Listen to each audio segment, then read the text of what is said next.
नमस्कार स्टूडेंट्स। देखिए, अब सीबीएसई ने जो पैटर्न चेंज किया है उसमें कुछ केस स्टडी के क्वेश्चन आते हैं। तो केस स्टडी के क्वेश्चन जो आएंगे, मैं आपको आज 10th क्लास के कुछ केस स्टडी के क्वेश्चन कराता हूँ। पहला जो क्वेश्चन है, आप पढ़िए उस क्वेश्चन को, आपकी स्क्रीन पर भी आ जाएगा और उस क्वेश्चन को पढ़ के हमें उसे सॉल्व करना है। तो देखते हैं ध्यान से। यहाँ पे बोला है case study based questions are compulsory है वो करना। Attempt any 4 sub part of the each of the questions. हर एक क्वेश्चन के कोई 4 आपको अटैम्प्ट करने हैं। ईच क्वेश्चन कैरीज 1 मार्क्स और हर एक क्वेश्चन का 1 मार्क्स होगा। तो देखिए पहला क्वेश्चन क्या है, यहाँ पे 100 मीटर रेस दे रखी है। 100 मीटर रेस दे रखी है। बोला है a stopwatch was use to find the time that it took group of the students to run 100 metre.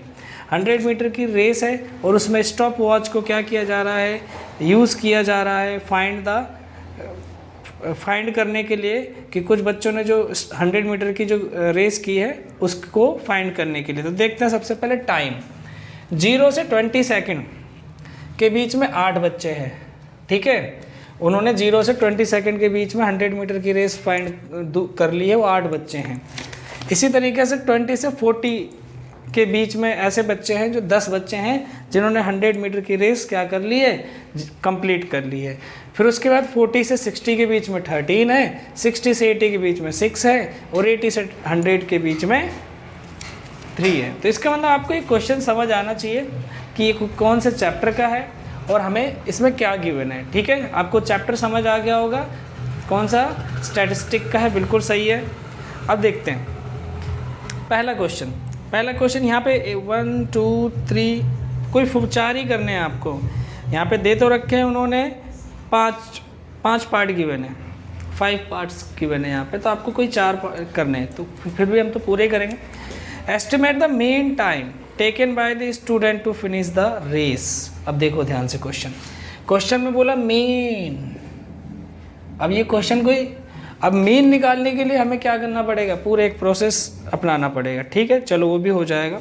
तो सबसे पहले मैं आपको आसान से लगे, what will be the upper limit of the model class. अच्छा मॉडल, अब देखो पहले का ही मीन का बता दूं आपको।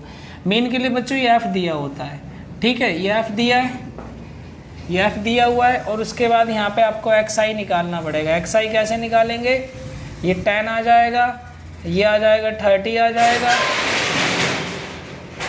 एक मिनट, इन दोनों को प्लस करके 60 का हाफ इतना, इन दोनों को प्लस करेंगे 50 आ जाएगा और इन दोनों को प्लस करेंगे 70 आ जाएगा। इन दोनों को प्लस करके हाफ करेंगे, ये आ जाएगा 90। ये आ गया आपका एक्स आई, ठीक है। अब आपको इसका मीन निकालना है तो सिग्मा एक्स आई और एफ आई वाला फॉर्मूला लगा दो, एफ आई एक्स आई का। इन दोनों को मल्टीप्लाई करेंगे 80, इन दोनों को मल्टीप्लाई करेंगे 300, इन दोनों को मल्टीप्लाई करेंगे 650, 742 720 270, ठीक है।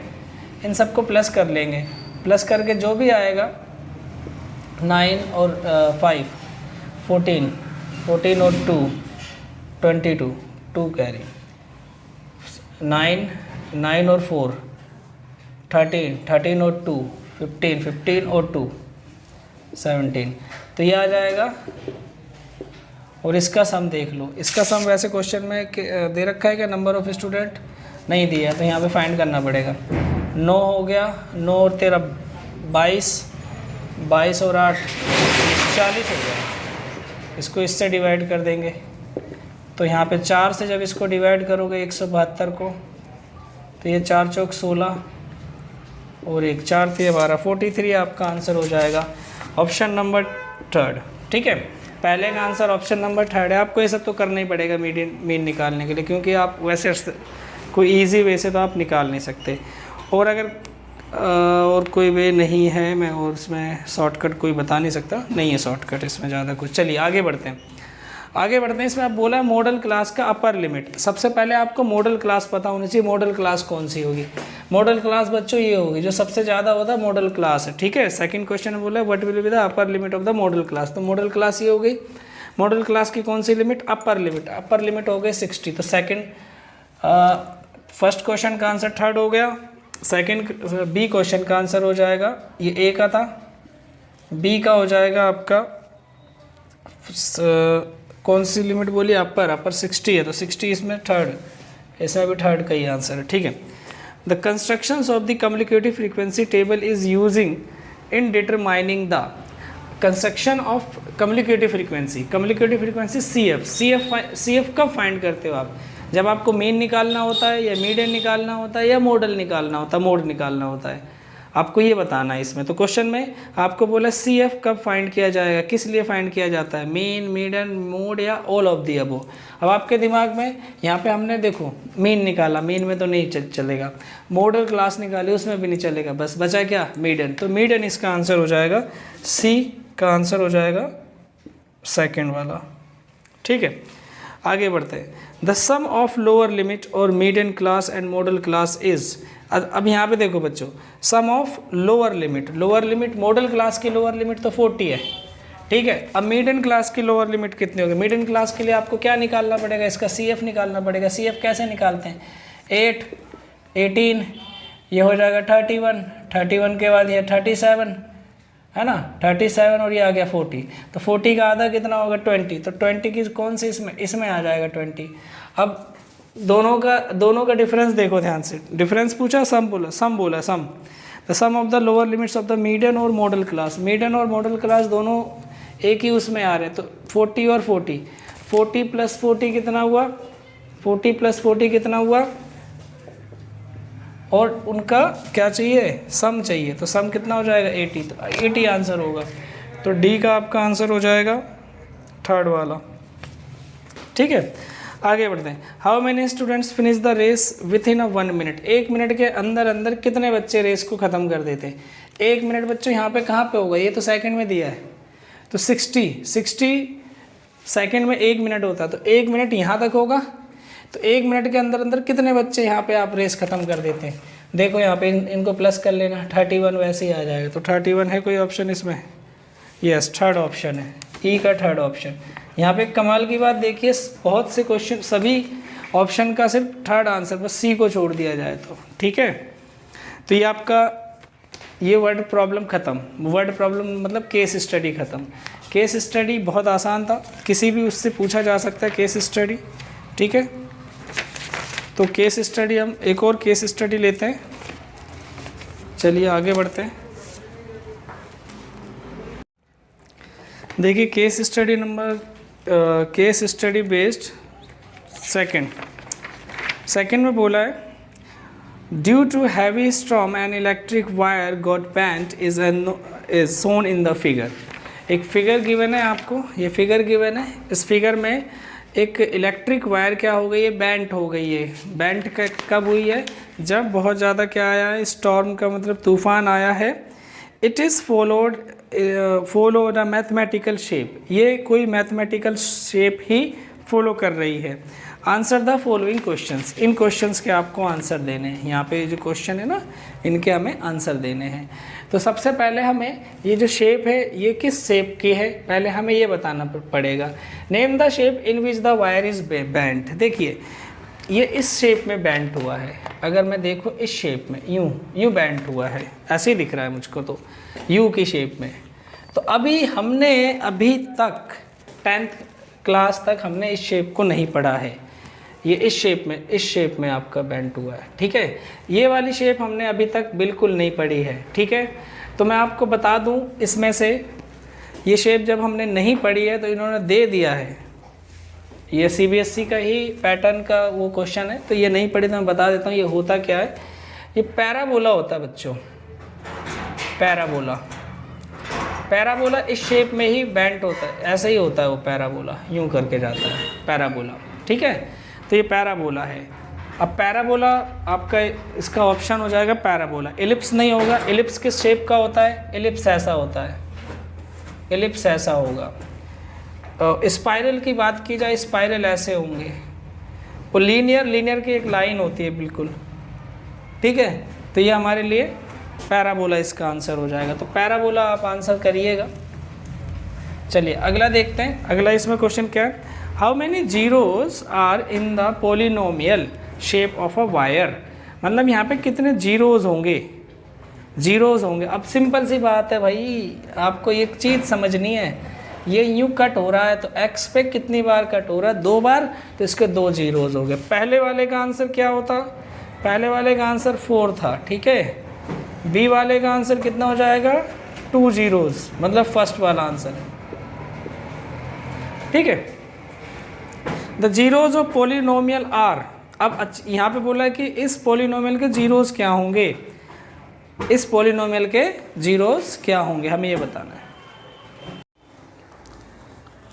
देखिए केस स्टडी नंबर 4 है, इसमें बोला है in a bridge game, bridge game कोई गेम है, चलिए पहले से इरेज कर दूं। Bridge game there are 4 persons playing card, क्या खेल रहे हैं वो? Playing card and makes a pair of 2 person as a partner, 2 आदमियों को उन्होंने पार्टनर बना रखा है। In the deck 52 cards distributed around the table clockwise, clockwise का मतलब यूं, ठीक है। And each person gets 13 card, ऐसे करके उन्होंने क्या किया? ऐसे करके। अब यहाँ पे हर एक कितने आदमी होंगे? वो तो चलो 2 पर्सन है, तो हर एक आदमी को 13 13 13 13 कार्ड मिल जाते हैं, यही होगा। ऐसे क्लॉकवाइज उन्होंने बांटा। तो इसका फिगर भी आपको दिखा देते हैं, ये यहाँ पे बोला हुआ है find the probability that a card is drawn queen of a black colour, find the probability. तो भाई साहब ये तो सिंपल सा था, वो पहले जो दे रखा है क्वेश्चन, उससे इसका कोई मतलब नहीं। आपको प्रोबेबिलिटी फाइंड करनी है कि एक कार्ड ड्रॉ करना है, क्वीन कलर क्या होना चाहिए? क्वीन होनी चाहिए। एक बार फिर से पढ़ते हैं ना, bridge game there are 4 person playing cards and make a 2 persons, okay, 2 का पेयर बना लेते हैं। And 52 cards distributed around the table, और हर एक पर्सन को क्या मिल जाता है? 13 कार्ड मिलते हैं, मतलब 13 कार्ड, तो 4 आदमी तो हो ही गए, ठीक है। तो यहाँ पे क्या बोला है कि find the probability the card drawn is a queen of a black colour. तो क्वीन जो होगी, 4 क्वीन होती है और ब्लैक कलर की 1 क्वीन होगी, तो 1/52 आंसर होना चाहिए इसका। देखते हैं क्या है answer, 1 minute. Find the probability that card drawn is a queen of a black colour, black colour में क्वीन, तो देखो ब्लैक कलर के कार्ड कितने होते हैं? 26 होते हैं, है ना। ब्लैक कलर के 26 कार्ड होंगे, और इसमें क्वीन कितनी होंगी भाई?